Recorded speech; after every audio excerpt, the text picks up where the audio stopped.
Hello class 9 students, అందరు ఎలా ఉన్నారు? బాగున్నారా? సో ఇక 2-3 రోజుల్లో మీ 9వ తరగతి ముగించి క్లాస్ 10లోకి మీరు అందరూ ఎంటర్ అవుతున్నారు. కొన్ని స్కూల్స్ లో ఆల్రెడీ ఈ మంత్ స్టార్టింగ్ నుంచే స్టార్ట్ చేసేసారని నాకు ఇన్ఫర్మేషన్ వచ్చింది. But still 10th class syllabus start చేసినా మీరు ఈ ఎగ్జామ్స్ అయితే రాస్తూ ఉంటారు. నన్ను అడిగితే అది కొద్దిగా కన్ఫ్యూజియస్. 10th క్లాస్ లెసన్లు జరగడం ఏంటో, మళ్ళీ 9th క్లాస్ బుక్లు చదవడం ఏంటో, 9th క్లాస్ ఎగ్జామ్స్ రాయడం ఏంటో. మరి కొన్ని స్కూల్స్ లో ఈ 9th క్లాస్ తో ఈ చివరి ఎగ్జామ్ సోషల్ ఎగ్జామ్స్ తో ఇంకా యాన్యువల్ ఎగ్జామ్స్ ఫినిష్ అయిపోతుంది. మంచి రోజు చూసుకుని ఇదే మంత్ లో మీకు 10th క్లాస్ సిలబస్ స్టార్ట్ అవుతుంది. ఓకేనా? సో అందరికి చివరి ఎగ్జామ్ అయితే సోషలే. మీరు ఈ ఎగ్జామ్ మీద ఎక్కువ ఫోకస్ పెట్టుంటారు. అబ్బా మనం 10th కి వెళ్ళిపోతున్నాం, ఇంకేముందిలే అని చాలా మంది ఉంటారు. బట్ స్టిల్ మార్కులు అయితే కావాలి. కాబట్టి నా నుంచి నేను ఒక టాప్ 10 సోషల్ ఇంపార్టెంట్ క్వశ్చన్స్ తో మీ ముందరకు వచ్చాను. అండ్ ఈ వీడియోలో ఆ 10 క్వశ్చన్లు మీకు డిస్ప్లే చేస్తాను. ఆ క్వశ్చన్లకు ఆన్సర్లు మీ దగ్గర ఉంటాయి, చదివేసుకోండి. దీనికంటే ముఖ్యమైన విషయం నేనేం చెప్దాం అనుకుంటున్నానంటే, ఇదే మంత్ లో నేను కూడా ఒక మంచి రోజు చూసుకొని 10th క్లాస్ సిలబస్ మీకోసం 0 నుంచి స్టార్ట్ చేస్తాను, స్క్రాచ్ నుంచి స్టార్ట్ చేస్తాను. ఎంత క్లారిటీగా చెప్తానంటే, బేసిక్ లెవెల్ నుంచి, ఫౌండేషన్ లెవెల్ నుంచి అడ్వాన్స్డ్ లెవెల్ వరకు మీకు చెప్తాను. ఎందుకంటే ఇంతకు ముందు 10th వాళ్ళు మీ సీనియర్స్ కి నేను తక్కువ టైంలోనే వచ్చాను, చేయాల్సిన న్యాయం చేశాను. మీకు నేను మొదటి రోజు నుంచి 10th జర్నీలో ఉన్నప్పుడు ఇంకెంత చేయాలి, అంతకు మించి చేయాలి. కాబట్టి మీరేం టెన్షన్ పడకండి. మీరు చేయాల్సిందంతా ఒకటే, ఈ వీడియోని ఫస్ట్ టైం మీరు చూస్తుంటే లైక్ చేసి, షేర్ చేసి, సబ్స్క్రైబ్ చేసుకోండి. గంట బెల్ కూడా కొట్టి నోటిఫికేషన్ ఆన్లో పెట్టుకోండి. ఈ ఒక్క సంవత్సరం 10వ తరగతి జర్నీలో నేను మీకు ఖచ్చితంగా కనపడుతూనే ఉంటాను, వినపడుతూనే ఉంటాను. చాలా పాజిటివ్గా చెప్తున్నాను. దుమ్ము లేపేద్దాము. మంచిగా 10వ తరగతిని హ్యాపీగా ఎంటర్ అవ్వండి, టెన్షన్ ఏం లేకుండా. 9th క్లాస్ని ప్రశాంతంగా ముగించాలి కాబట్టి మీకు ఇంపార్టెంట్ క్వశ్చన్స్తో వచ్చాను. సో క్లాస్ 9లో ఇంపార్టెంట్ ఒక టాప్ 10 క్వశ్చన్స్ ఇప్పుడు నేను మీకు చెప్తాను. What is grid and how does it help us? జియోగ్రఫీలో question, very important. And explain the composition of the atmosphere, ఇది కూడా జియోగ్రఫీలో important question. Then next, what could be the effects of the foreign trade on farmers income? Foreign trade అనేది farmers income మీద ఎలా effect అవుతుంది? Economics లో important question. Next, why are industries located in the specific areas?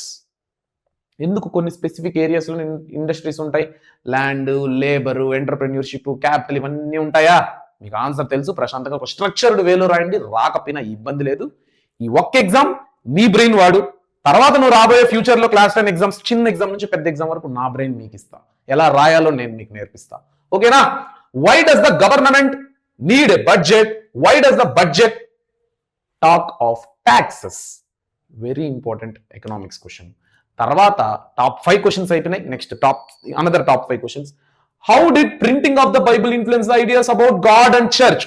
ఇది ఎంత important అంటే, ఈ question గుర్తుపెట్టుకోండి. 10వ తరగతిలో కూడా మీకు ఇదే క్వశ్చన్ కనపడుతుంది. అదేంటి, మాకు సిలబస్ వేరు, వాళ్ళకి సిలబస్ వేరు కదా అంటే, నో. ఈ లెసన్ ప్రింట్ కల్చర్ అనేది వాళ్ళకి ఒకటి ఉంటుంది, మీకు సీనియర్స్ ఉంది. మీ దాంట్లో ఉన్న టాపిక్స్ అన్ని ఎక్స్టెండెడ్ టాపిక్స్ దాంట్లో ఉంటాయి అనమాట. ఓకేనా? సో ఈ క్వశ్చన్ మాత్రం చాలా బాగా నేర్చుకోండి. Next, how were the lives of different classes of the British women affected by the industrial revolution? Europe లో ఇండస్ట్రియల్ రెవల్యూషన్ వల్ల డిఫరెంట్ క్లాసెస్ ఆఫ్ ఉమెన్ ఎలా ఎఫెక్ట్ అయినారు? Very important question. ఉమెన్ మీద క్వశ్చన్ వచ్చిందంటే ఖచ్చితంగా చదివేసుకోండి క్లాస్ 9 స్టూడెంట్స్. ఎందుకంటే మీకు ఈ అలవాటు ఉంది అనుకో, 10th క్లాస్ లో కూడా ఇంపార్టెంట్ క్వశ్చన్లలో ఉమెన్ అని కనబడిందంటే ఫస్ట్ మీరు దాన్ని చదవాలి. ఓకేనా? Done. What are the disadvantages of the child marriage? ఇది మీరు ఓన్ గా రాయొచ్చు అనుకుంటారు, కానీ ఎగ్జామ్ హాల్లో ఓన్ గా రాసేటప్పుడు గ్రామాటికల్ మిస్టేక్స్ అవుతాయి, స్పెల్లింగ్ మిస్టేక్స్ అవుతాయి. కాబట్టి మంచిగా ఒకసారి నేర్చుకొని అర్థం చేసుకొని తర్వాత ఓన్ గా రాయండి. ఓకేనా? Next, what safety measures should be followed to avoid fire accidents? Fire accidents avoid చేయడానికి మనం ఏ సేఫ్టీ మెజర్స్ వాడాలి? ఇది కూడా ఓన్ గా వద్దు. ఓన్ని అవాయిడ్ చేయండి, చదువుకొని ఓన్ గా తర్వాత రాయండి. చదువుకోండి. క్వశ్చన్ చూడగానే నేను ఓన్ గా రాస్తాను మూర్ఖత్వం. క్వశ్చన్ చూడండి, ఆన్సర్ చూడండి, చదువుకోండి ఒక 2-3 టైమ్స్. తర్వాత నీకు ఎంత గుర్తొస్తే అంత, దానికి ఇంకా ఎక్స్ట్రాగా నువ్వు ఓన్ గా రాసుకో కావాలంటే. ఓకేనా? Next, what documents should a driver carry while driving and what skills are needed to drive safely? ఈ మీకు అర్థమైంటది. ఫస్ట్ టాప్ 5 క్వశ్చన్స్ స్టాటిక్ ఉన్నాయి. నెక్స్ట్ టాప్ 5 క్వశ్చన్స్ ఓన్ గా రాయొచ్చు, డిఫరెన్షియల్ ఉన్నాయి, మనం ఏదైనా పాయింట్స్ ఎక్కువ యాడ్ ఆన్ చేయొచ్చు అని. ఎస్, నిజమే. కాకపోతే మీరు చదువుకొని కావాలంటే గూగుల్ హెల్ప్ తీసుకోండి, ChatGPT హెల్ప్ తీసుకోండి, ఆన్సర్స్ ఒక స్ట్రక్చర్డ్ వేలో తయారు చేసుకొని దాన్ని చదవండి. ఆ పాయింట్స్ ని ఫిక్స్డ్ గా నేర్చుకొని రాయండి. ఓకేనా? ఇది క్లాస్ 9 స్టూడెంట్స్ నేను మీ అందరికీ చెప్దాం అనుకునింది. సో మీ అందరికీ తెలుసు వీడియో ఎండింగ్ లో చెప్తానా, ఇక్కడికి వీడియో అయిపోయింది, స్కిప్ చేయాలనుకున్న వాళ్ళు స్కిప్ చేసేయచ్చు. కానీ నేనేదో చెప్తాను, నేను ఆల్రెడీ మీకు కొంతమందికి తెలుసు క్లాస్ స్టూడెంట్స్, నేను మీకేం చెప్తానంటే విజయం బ్యాచ్ అని ఆల్రెడీ స్టార్ట్ అయింది. మీకే మీ 10th జర్నీ మొత్తం మీతో నేను ఉంటాను, నేను రెస్పాన్సిబుల్గా ఉంటాను. ప్రతి క్లాసెస్ని మీకు పర్ఫెక్ట్ వేలో అందిస్తాను. యూట్యూబ్లో 100 మందికి, 1000 మందికి, లక్షల మందికి చెప్పినప్పుడు స్క్రాప్ కమెంట్స్, స్క్రాప్ పీపుల్ ఉంటారు లైవ్లో. అలా వద్దు, మాకు డెడికేటెడ్గా మీరు మమ్మల్ని కేర్ తీసుకొని మాకు చెప్పాలి అనుకున్న వాళ్ళు విజయం బ్యాచ్లో ఎన్రోల్ అవ్వండి. ఖచ్చితంగా మీ అందరికి అది చాలా హెల్ప్ఫుల్ అవుతుంది.